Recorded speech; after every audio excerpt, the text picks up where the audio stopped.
Is this the best hardtail in the world? I sure hope so.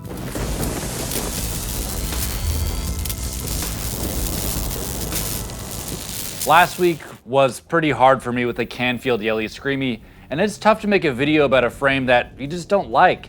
It's like when your mom forces you to compliment your brother after just getting into a big fight. It's pretty hard. But I had some nice comments, even someone saying that they might buy the Canfield based off my review, so that was pretty cool to see. But this frame is the final test of season 1 of Hardtail Quest. A frame straight from the UK, the Bird 029.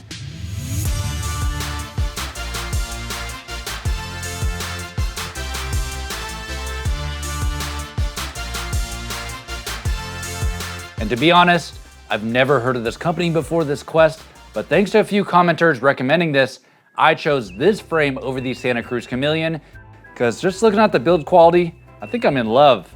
But there's an issue, the geometry. Even looking at the website is unknown in a few areas. I'll tell you more about that in a second. And I've broken a rule of Hardtail Quest and went with a size medium long based on the recommendation from the lads at Bird. So I'll have to take my own measurements on the geometry in a minute to see if I got the right size frame. But the build quality, top notch. And this has got to be the lightest frame in the quest. I'm not sure, I haven't really been weighing frames. Actually, hold on, let me weigh a couple.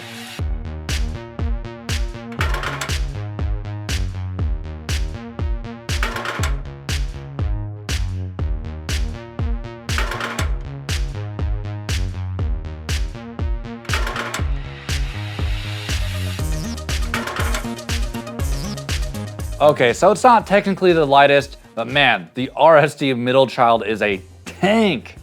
But anyway, the welds just look cleaner, the cable guides are a bit different, and they've adopted a UDH.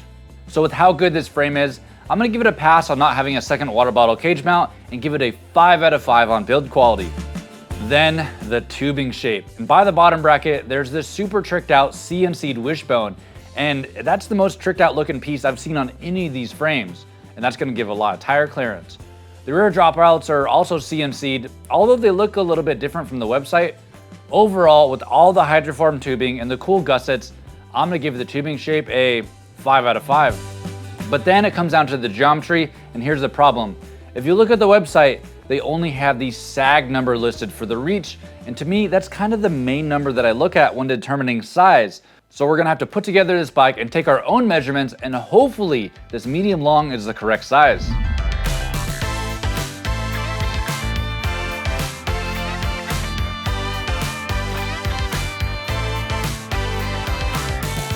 While I build up that bike, I have a question for you. Have you tried ketones? I wanna know. Let me know in the comments if you tried ketones before, and let me know your experience. If you haven't or are curious about it, let me tell you about this video sponsor, Ketone IQ. Ketones are an energy source derived from fat, but Ketone IQ has found a way to isolate that into this bottle. So before or during my rides, I'll take a shot of Ketone IQ, and I can ride for hours with really great sustained energy. I honestly haven't found my limit of how long I can ride with ketones and a carb mixture in my water bottle. Ketone IQ gives me a sneaky, clean energy with no buzz like caffeine or a sugar rush, plus no crash or bonk after.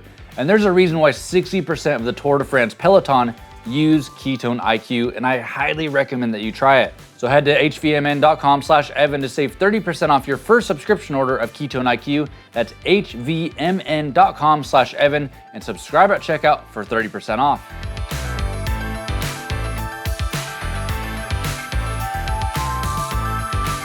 All right, so the frame is together and this thing feels massive. I feel so stretched out, but if I do stand up, it does feel normal.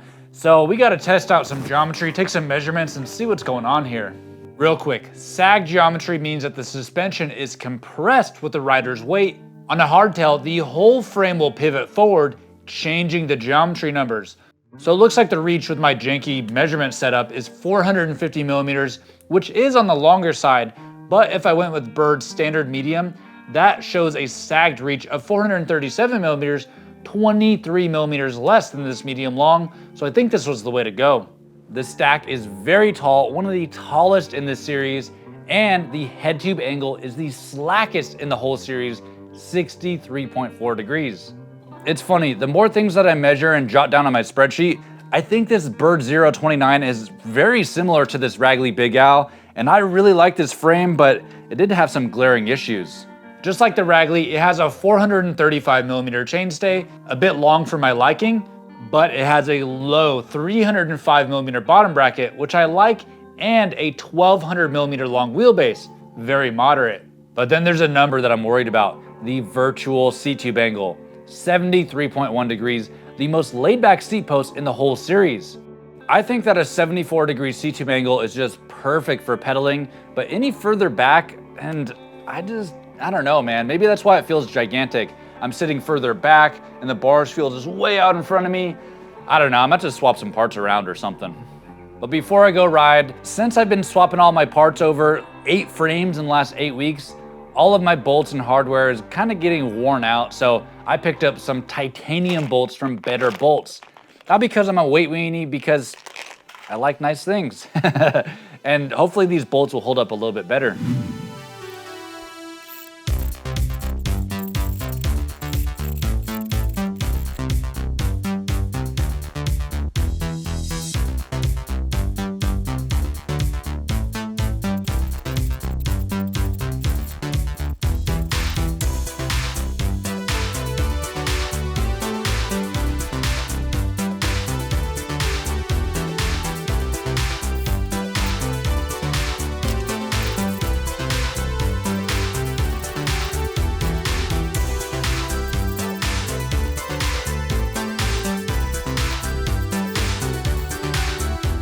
Well, with that, the bike is complete, and man, I think I have the ultimate hardtail.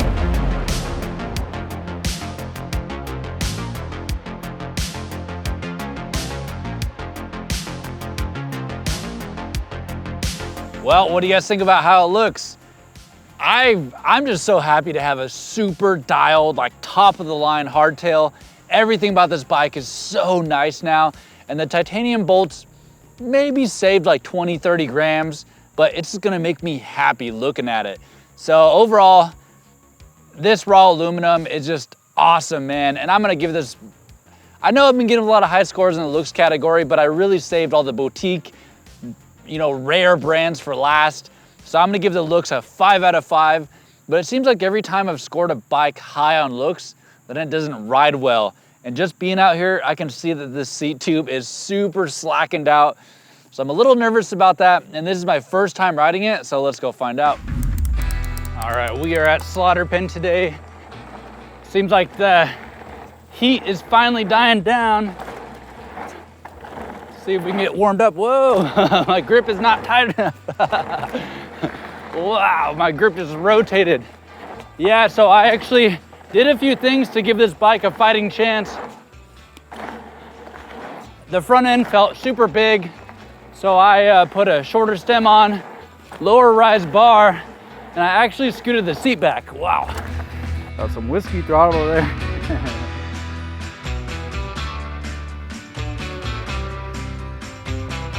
All right, here we go again. My tires were folding up the lips before. Yeah, much better. Yeah, I actually cut down my bars to 760 finally. Feels much better. 760 is the way to go for hardtails, man. Yeah, one-hander. All right, let's start with some single track. Man, this front wheel feels so far out in front, like I can't even reach the front. It is so slack. I mean, 63. When I first got on this frame, man, I was nervous. It felt just gigantic with a huge front end. But with a little bit of changes that I made, this bike actually fits really well. I mean, this is only the first couple minutes of riding this, so I'll give that a score later. But this is already looking to be going in the right direction.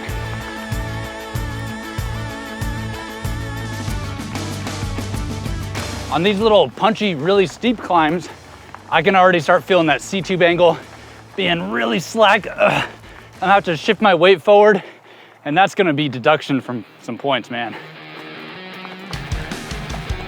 Yeah, I haven't rode in a week since the Canfield, and I just had no desire to ride that thing off camera. and then just kind of life got in the way. So I feel like my fitness is just a little bit off. Oh, it's so perfect right now with the temperatures coming down. This is awesome. I can't wait for winter time.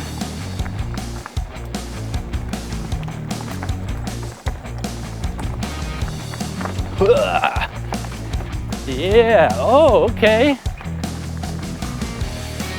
Whoa. Wow. Oh, a little nervous front end there. See if I can do this. Whoa. What? Oh, this is so steep right here. Ah! Nope. Well, okay, that may have been rider error. Well, it was rider error, but bike fit and feel is so important. And these tests are all subjective. There's no machine that I can hook my bike up to and it'll give me, you know, feedback like, oh, this is a great tech climber. So if it doesn't feel right, I mean, your confidence gets zapped. And man, my confidence is kind of zapped on the tech climbs. I don't want to fall over backwards. I had someone comment when I gave a preview about this frame, and they said that this frame is one of the most stiffest frame in the world, but I don't see how it could be, being one of the lightest frames in the whole lineup. And I feel like it's doing pretty good on single track. It's not too harsh or anything. Yeah. For having such a slack head tube angle, it sure is nimble, man.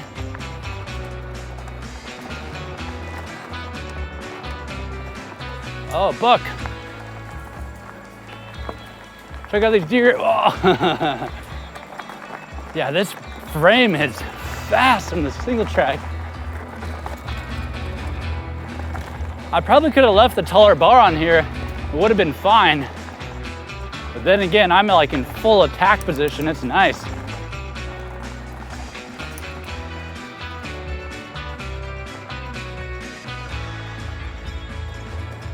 Wow, I mean, that was a pretty nimble bike on single track. I think this bike was designed for single track in mind.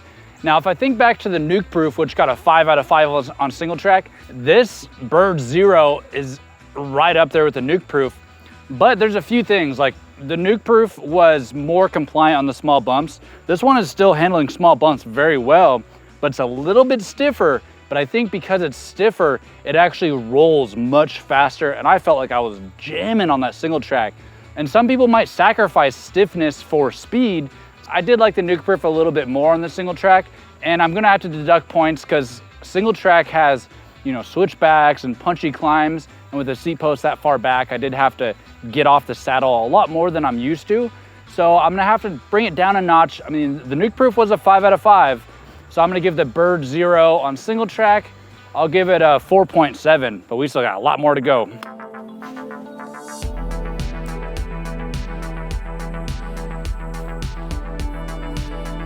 I don't know what it is about this frame. Maybe it's a slack head tube angle, but the balance point going up these climbs is so crazy. It is such a good, well-balanced bike, but the seat post is just too slack for me, man. But there's nothing I can do about the slack seat post angle. I've already done all I can do, bringing forward my seat, shortest stem. So I'm gonna have to give the climbing, I'm gonna have to bring it down to a 3.8, but still not bad. Maybe I'd get used to that for a while. All right, let's hit some flow trails. Yeah.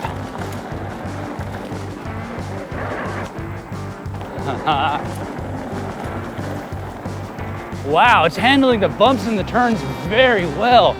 That's crazy.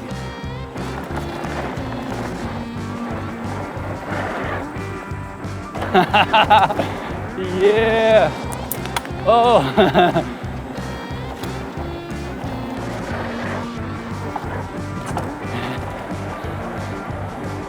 Whoa. Yeah, this is just like the Ragley, just a bit smaller. I like it. Whoa.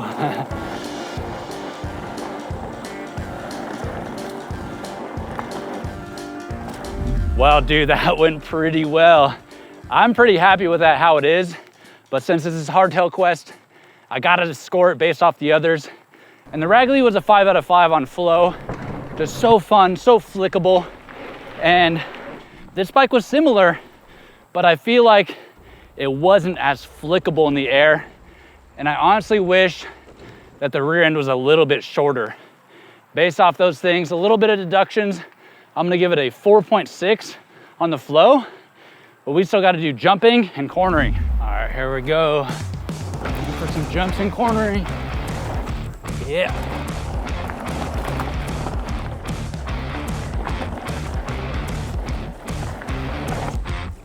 Oh, all right.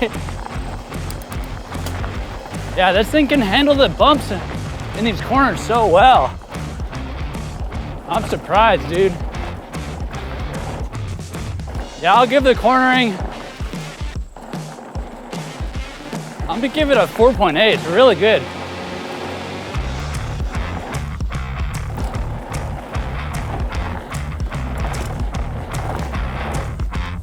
Oh, it's so loose right here. Yeah. Well, dude, that jumping went amazing. I don't know what makes a frame a good jumper. I haven't quite put my finger on it yet. The Ragley and the RSD were great jumpers, and they had very low bottom brackets, as does this one. So I don't know if there's something to that. And then this frame is kind of stiff in a way where you can just kind of get some spring off the lip, and I really like that. It's really important for a jumper. I'm gonna give the jumping I'll give it a 4.5. It's pretty dang good. So I'm giving out a lot of high scores right now. This could actually be the new leader at the end of the day, but let's go find some tech climbs.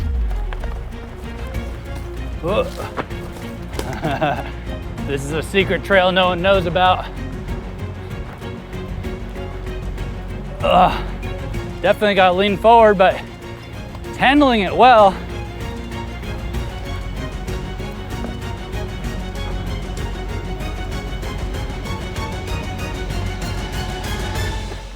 All right, I did it.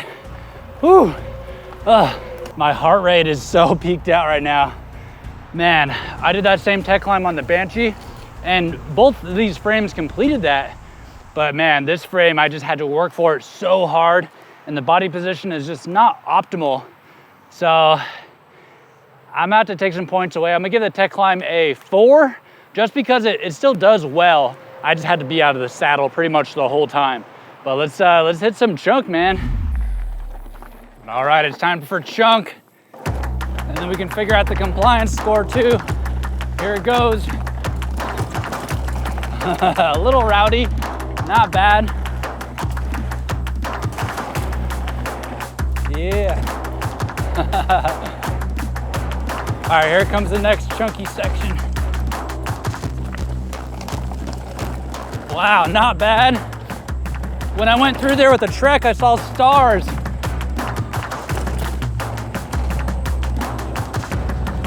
Whoa.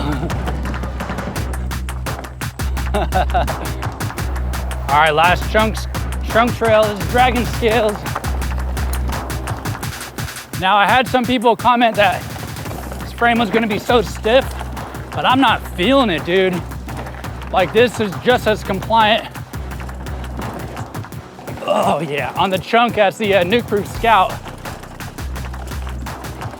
Just not as compliant on the small stuff. Like, man, that just dances around that so easy. Yeah. Yeah, so I'll give the compliance, I'll give it a 4.4. It's awesome, man. But here comes the chunk. Whoa. Yeah, I can attack with this bike, dude. Woo.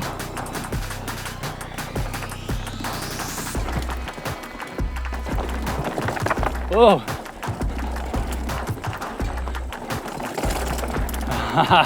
Yeah. Wow, this thing is so fast. Whoa. Yes. Well, my mind is like a little bit blown right now. I mean, that was so good at chunk, and I did not expect it to be, seeing how it's such a lightweight frame, and I was just attacking the crap out of that, dude. The Banshee was probably better at chunk, but barely. So I'm gonna give the chunk a 4.9.